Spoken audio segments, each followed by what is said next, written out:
آج ہم بات کریں گے قرآن مجید کی ایک نہایت عظیم مختصر مگر معنی خیز سورت کے بارے میں، اور وہ ہے سورہ جمعہ۔ جمعہ کے لفظی معنی ہے اجتماع، اکٹھا ہونا، ایک جگہ جمع ہونا۔ اسی نسبت سے اس دن کو جمعہ کہا جاتا ہے کیونکہ اس دن مسلمان اللہ کے ذکر، نماز اور خطبے کے لیے جمع ہوتے ہیں۔ سورہ جمعہ قرآن مجید کی 62ویں سورت ہے اور اس میں صرف 11 آیات ہیں، مگر اس کے اندر ایمان، علم، عمل، ذکر الہی اور نماز جمعہ کی ایسی گہری تعلیمات موجود ہیں جو ایک مومن کی پوری زندگی سنوار سکتی ہیں۔ سورہ جمعہ کا آغاز اللہ تعالیٰ کی تسبیح سے ہوتا ہے، یعنی آسمانوں اور زمین میں جو کچھ ہے سب اللہ کی پاکی بیان کرتا ہے۔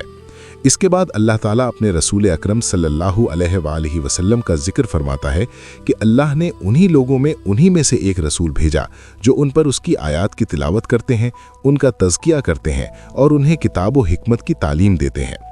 یہاں ایک بہت اہم نقطہ سامنے آتا ہے، دین صرف معلومات کا نام نہیں بلکہ تزکیہ، اصلاح اور کردار سازی کا نام بھی ہے۔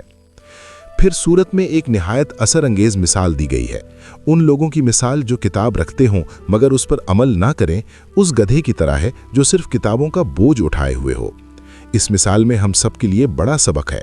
قرآن صرف گھر میں رکھنے، طاق میں سجانے یا زبان سے پڑھ لینے کے لیے نہیں آیا، بلکہ زندگی میں نافذ کرنے کے لیے آیا ہے۔ اگر علم ہو مگر عمل نہ ہو تو وہ علم انسان کو فائدہ نہیں دیتا۔ پھر سورہ جمعہ ہمیں موت اور آخرت کی یاد دلاتی ہے۔ دنیا میں کوئی شخص موت سے بھاگ نہیں سکتا، آخرکار ہر انسان نے اللہ کی طرف لوٹ کر جانا ہے۔ یہی احساس انسان کو سیدھا رکھتا ہے۔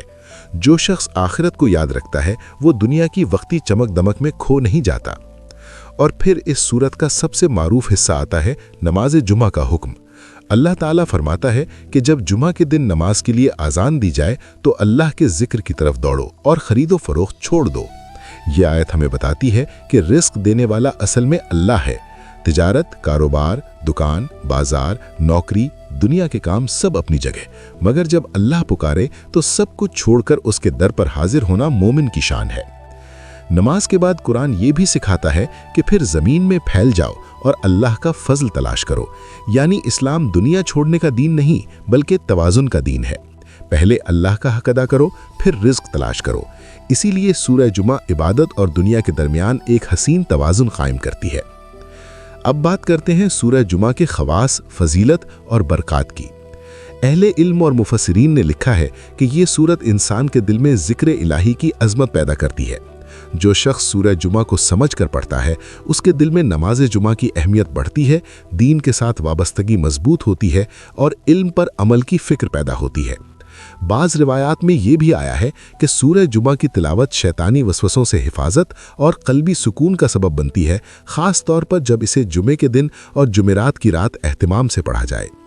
بعض اہل معرفت نے یہ بھی بیان کیا ہے کہ سورہ جمعہ کی تلاوت انسان کے اندر دینی غیرت، روحانی تازگی اور ذکر خدا کی محبت پیدا کرتی ہے۔ اس سورت کا ایک بڑا فائدہ یہ ہے کہ یہ انسان کو یاد دلاتی ہے کہ محض علم کافی نہیں، اصل کامیابی علم کے ساتھ عمل میں ہے۔ یہی وجہ ہے کہ مفسرین نے اس سورت کو اصلاح نفس کی سورت بھی قرار دیا ہے۔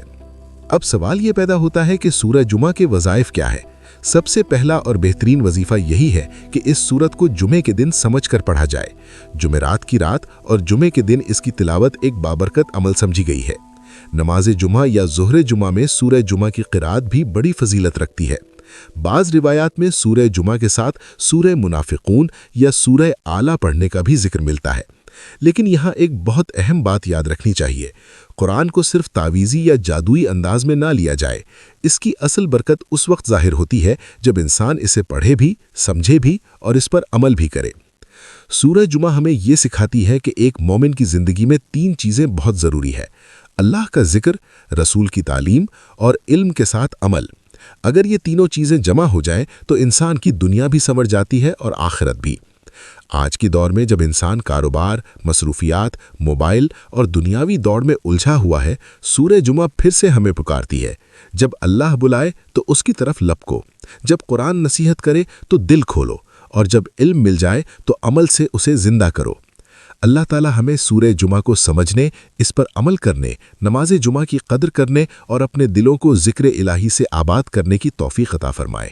آمین۔